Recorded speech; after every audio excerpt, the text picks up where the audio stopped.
tous et à toutes, et bienvenue sur cette vidéo de chimie organique. Aujourd'hui, nous allons poser les bases de la réactivité des molécules. À la fin de cette vidéo, nous espérons qu'isomérie et effets électroniques n'auront plus de secrets pour vous. Avant de parler d'isomérie et de toutes ces choses un peu complexes, nous tenons à vous rappeler la hiérarchisation des fonctions chimiques. Savoir quelle fonction est prioritaire dans une molécule permet de bien numéroter la chaîne carbonée et donc de bien nommer la molécule. Ou bien, si on a le nom, ça nous permet de bien la dessiner. Voilà une petite liste, bien ordonnée, des fonctions les plus souvent rencontrées. Elles sont présentes dans votre polycopier. L'acide carboxylique est prioritaire sur toute fonction. Le seul moment où il est considéré comme non prioritaire, c'est dans un pluriacide avec une de ses fonctions acides sur une ramification, valable pour les triacides et plus. Une isomérie concerne les molécules ayant la même formule brute. Elles peuvent être de plusieurs types. Tout d'abord, les isoméries de constitution. Elle peut être de chaîne, ce qui signifie que les chaînes carbonées sont différentes, exemple pentane et isobutane. Elle peut être de fonction, ce qui entraîne des propriétés chimiques différentes, exemple acide propanoïque et méthanoète de méthyle. Elle peut être de position, c'est alors juste la position de la fonction qui change, exemple propane 1-ol et propane 2-ol. Ensuite, il y a la stéréoisomérie, ce qui concerne la disposition des substituants, c'est-à-dire les groupements d'atomes dans l'espace. Elle peut être de deux types, conformationnelle ou configurationnelle. Les conformères ont des conformations différentes, mais l'on peut passer de l'un à l'autre sans casser de liaison. Par exemple, conformation éclipsée ou décalée en représentation de Newman. On verra cette représentation un peu plus loin, pas de panique.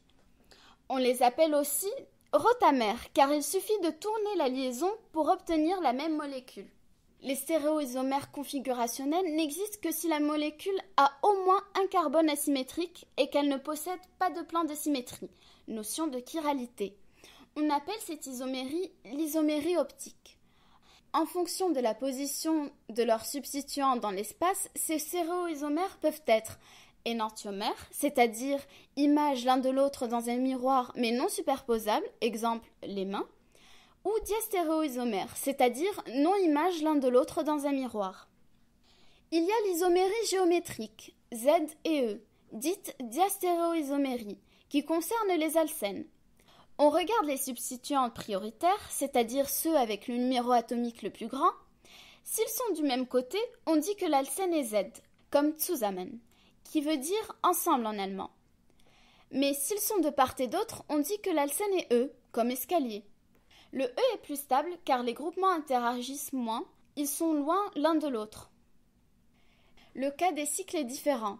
S'il y a deux carbones asymétriques, on aura 4 stéréoisomères, de E et de Z. Maintenant que toutes ces isoméries sont remises en ordre, nous allons voir les représentations à votre disposition pour différencier les molécules. Et bien sûr, on va aussi voir comment les dessiner. Il est important pour le concours de savoir jongler d'une représentation à l'autre. Tout d'abord, la représentation de Cram. Elle permet de visualiser en 3D le tétraèdre du carbone par exemple. Quand vous la dessinez, faites attention à orienter les liaisons et à ne pas les mettre à 45 degrés. Vous y verrez mieux. Grâce à elle, on peut voir quels atomes sont dans un même plan, en rouge ici. Représentation cavalière. Elle permet de prendre du recul sur la molécule. On verra la molécule dans sa longueur et les différents atomes qui sont attachés à la chaîne carbonée. Elle nous permettra de voir quels sont les groupements placés en avant et en arrière du plan. Représentation de Newman. Il s'agit d'une représentation cavalière vue de face. Il est très facile de déterminer si deux molécules sont rotamères lorsqu'elles sont représentées sous cette forme. Elle peut être décalée. Les substituants séparent alors le rond central en parts égales, ou alors éclipsée, et alors les substituants se chevauchent. Représentation de Fischer. La représentation de Fischer est une représentation plane de la molécule. Il faut s'imaginer regarder la molécule avec des groupements latéraux qui viennent vers nous. La plus longue chaîne de carbone, dite principale, est représentée sur l'axe vertical.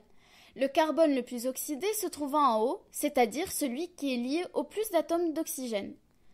Dans l'espace, les groupements se trouvant aux deux extrémités de la chaîne verticale se trouvent en profondeur. Au contraire, les groupements des axes transversaux sont projetés vers nous, vers l'avant. En numérotant tous les groupements selon leur importance, qui augmente avec le numéro atomique, il est très facile avec cette représentation de trouver l'état R ou S de chacun des carbones. Pour la dessiner, il faut se placer dans l'angle des liaisons qui sont substituées à la chaîne carbonée que l'on aura placée à la verticale. Soyez très vigilant lorsque vous transformez une représentation linéaire en chaîne comme ça. Il faut veiller à conserver les groupements du bon côté. Cette représentation permet de voir les formes tréo et érythro des différentes molécules. Ces formes correspondent à l'orientation des substituants placés de part et d'autre de l'axe vertical sur une représentation de Fischer. Si tous les composés prioritaires sont du même côté, le composé est érythro. S'ils sont de part et d'autre, il est tréo. Attention, si la molécule porte un plan de symétrie, les composés érythro sont identiques. On l'appelle donc le composé méso. Là, 1 et 2 sont tréo, mais ici, 1 et 2 sont érythro et méso car il y a un plan de symétrie. Nous allons maintenant parler de la chiralité des carbones. Un carbone asymétrique est un carbone qui possède 4 substituants différents. Il faut faire attention à bien regarder les chaînes entières directement liées à ce carbone, pas simplement les atomes qui le lient. Un carbone asymétrique peut être un critère de chiralité pour la stéréoisomérie optique d'une molécule. De même, une molécule possédant un plan de symétrie sera toujours achirale, peu importe son nombre de carbones asymétriques. C'est pourquoi, lorsqu'on cherche si une molécule est chirale ou pas, il faut en priorité regarder si elle possède des plans de symétrie plutôt que des carbones asymétriques. Nous allons maintenant voir la configuration absolue des carbones asymétriques. Ceux-ci peuvent être de configuration R ou S. Pour trouver cela, il va falloir numéroter les 4 substituants qui lui sont directement liés dans l'ordre décroissant de leur numéro atomique respectif. Si 2 substituants directement liés sont identiques, on va regarder les atomes qui suivent. Voyons un exemple. Dans cette molécule, le carbone central possède 4 substituants différents. On va donc les numéroter par ordre décroissant. Le soufre possède le numéro atomique le plus élevé par rapport aux autres. C'est donc le numéro 1. L'hydrogène possède le plus petit numéro atomique. On le place en numéro 4. Ensuite, on voit que notre carbone asymétrique est directement lié à 2 carbones. Pour les distinguer, on va donc regarder à quoi ces derniers sont liés. Le carbone orienté en haut lie 2 hydrogènes et 1 carbone. Celui orienté vers nous lie 3 hydrogènes. Le carbone du haut est lié avec un carbone. On le numérote donc en 2. Et le carbone orienté vers nous sera le numéro 3.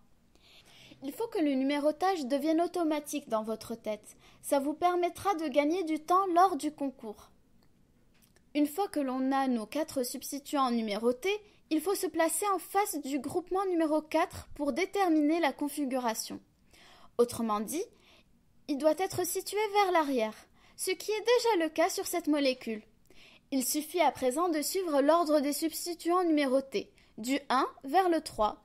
Si on tourne dans le sens des aiguilles d'une montre, notre carbone asymétrique sera R.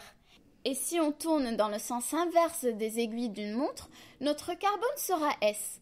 Si le groupe numéro 4 est orienté vers nous, donc vers l'avant, il suffit d'inverser. S si on tourne dans le sens des aiguilles d'une montre et R si on tourne dans le sens inverse des aiguilles d'une montre. Sur une représentation de Fischer, c'est le même principe. Attention, les substituants sur les côtés sont de base vers l'avant et l'hydrogène y est régulièrement présent en substituant numéro 4. Pensez à inverser. Toujours en représentation de Fischer, soyez sûr que votre carbone est asymétrique. Sur cette molécule, par exemple, le carbone noté en rouge est lié 2 fois au même carbone, porteur d'un OH, d'un H et d'un CH3. Sur une représentation de Newman, ou une représentation cavalière, vous pouvez redessiner la molécule en représentation de Cram et refaire la technique que nous vous avons montrée. Ou alors, rendez-vous à la fin de la vidéo, on a des petits tips à vous donner. Les effets électroniques sont de deux types, inductifs et mésomères. Les effets inductifs sont les effets d'une liaison polarisée qui se ressentent jusqu'à 4 liaisons sigma. Les électrons sigma se déplacent sur les liaisons selon l'électronégativité des atomes. L'effet inductif peut être attracteur, noté -I, comme avec les halogènes. Des groupements d'atomes peuvent être aussi inducteurs attractifs, groupements carbonyle, nitro, ammonium, etc. Mais l'effet inductif peut être aussi donneur, noté +I, comme les alcalins ou comme les alkyles, avec un effet additif selon les substituants. Par exemple, l'isopropyl est plus donneur que le propyl. Les effets mésomères mettent en jeu les électrons des liaisons pi, donc des doubles liaisons. Attention, si les deux atomes de la liaison ont la même électronégativité, il n'y a polarisation que s'il y a effet inductif d'un côté ou de l'autre de la double liaison. C'est seulement si les deux atomes ne sont pas de même électronégativité qu'il y aura des formes mésomères et des hybrides de résonance. Lorsqu'il y a des doubles liaisons conjuguées, les électrons se déplacent jusqu'à la dernière liaison pi. La forme hybride de résonance entraîne des propriétés particulières. Les liaisons sont intermédiaires entre simples et doubles, c'est-à-dire qu'elles sont plus petites que des simples, mais plus grandes que des doubles par exemple.